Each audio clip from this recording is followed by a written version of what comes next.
안녕하십니까. 생활 속의 한자를 자원과 함께 풀어주는 식이 5만가지 서범식입니다. 부모님들은 아이들과 함께 놀이 삼아 보시고, 아이들은 부모님들과 함께 보기만 하기 바랍니다. 외우려고 하지 마시고 그냥 반복해서 보기만 하셔도 시간이 지나면서 한자 실력이 조금씩 늘어나는 것을 아시게 될 것입니다. 오랑캐를 알고 계십니까? 오랑캐를 사전에서 찾아보면 미개한 종족이라는 뜻으로 멸시하여 이르던 말이라고 말하고 있습니다. 그러면 우리는 오랑캐입니까? 이렇게 물어보면 100명 중에 100명 모두 다 기분 나빠하시면서 아니라고 강변을 하실 것입니다. 아마도 어쩌면 나를 때리려고 달려들지도 모릅니다. 그럼 이 글자 한번 읽어보시겠습니까? 아마도 100명 중에 95명은 오랑캐 이자라고 자신 있게 말하실 것입니다. 대부분의 자전에 그렇게 나와 있고, 또 우리가 신처럼 믿는 인터넷에도 그렇게 나와 있습니다.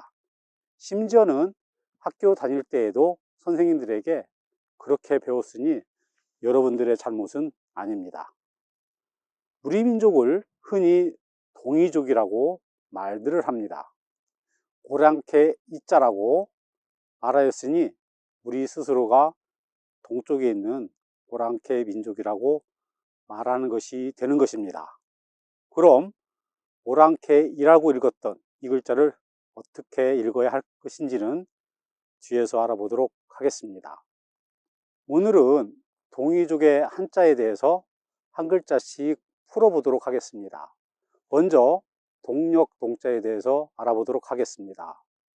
동서남북 등은 방위와 관련된 글자들도 형태가 보이지 않는 글자들처럼 처음부터 자기만의 글자를 가지고 있지는 않았습니다.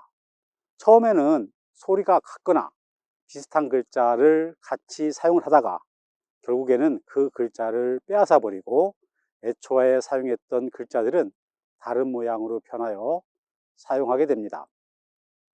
동력동자는 동쪽이나 동력이라는 뜻을 가진 글자입니다.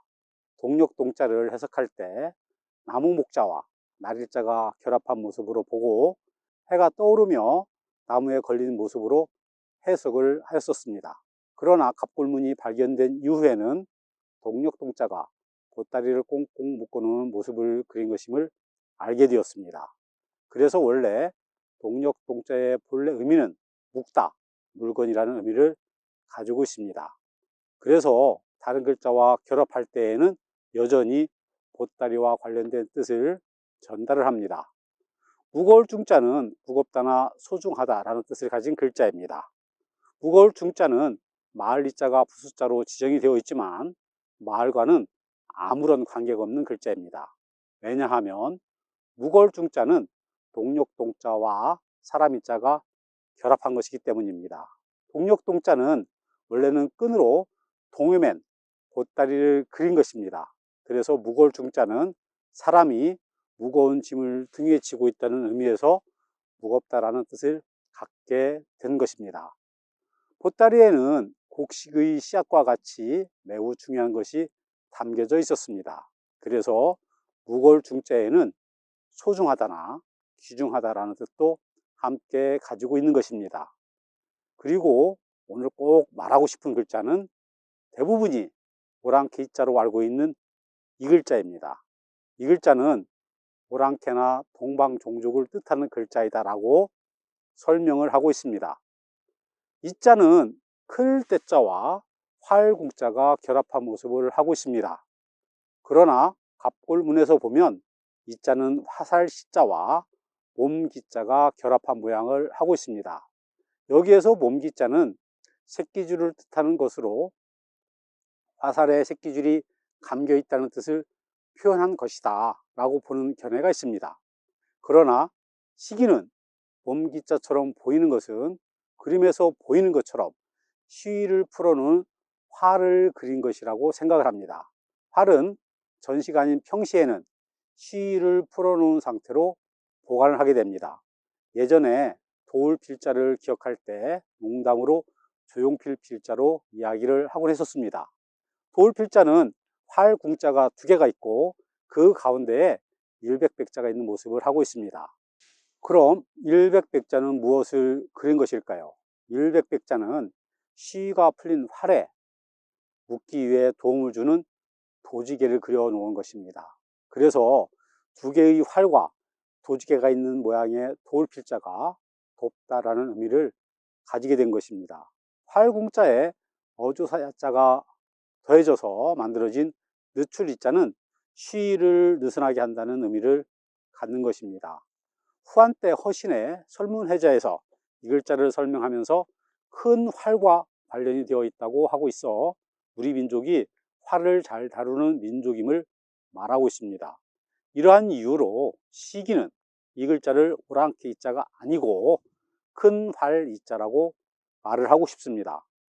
그러면 누가 우리를 오랑캐로 만들었습니까? 중화사상에 쩔어있던 조선시대 우리들의 조상들입니다. 그러면 이것을 바로잡을 사람들은 누구겠습니까? 바로 시기의 오만가지 구독자님들이십니다.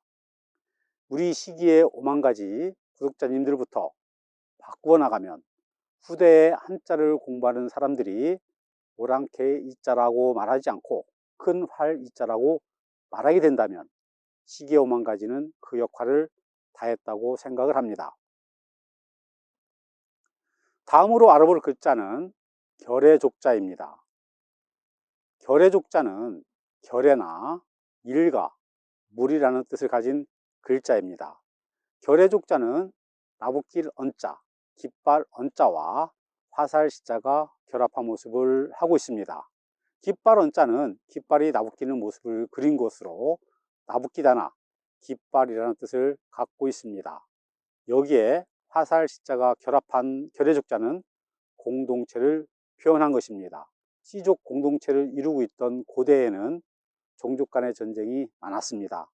그래서 공동체를 상징하는 깃발을 만들어 놓고 그 아래에서 같이 생활을 하게 된 것입니다. 결의족자는 그러한 의미로 만들어진 것으로 결의나 일가라는 뜻으로 쓰이고 있습니다. 지금까지 알아본 글자들을 정리하도록 하겠습니다. 먼저 물건 또는 식량을 묶어 놓은 보따리를 말하는 동력동자가 있습니다. 사람이 무거운 짐을 등에 짊어지고 있는 모양의 무거울 중자도 알아보았습니다. 그리고 큰 활을 등에 메고 있는 큰 활 이자가 있습니다. 그리고 깃발 아래 사람들이 모여 있는 결의족자까지 알아보았습니다. 시기는 말합니다. 우리는 동쪽에 있는 오랑캐 결의가 아닙니다. 동쪽에 있으면서 큰 활을 차고 대륙을 호령했던 위대한 민족입니다. 우리의 자긍심은 우리가 높일 때 더욱더 커지는 것입니다. 지금까지 시기오만가지 서범식이었습니다. 감사합니다.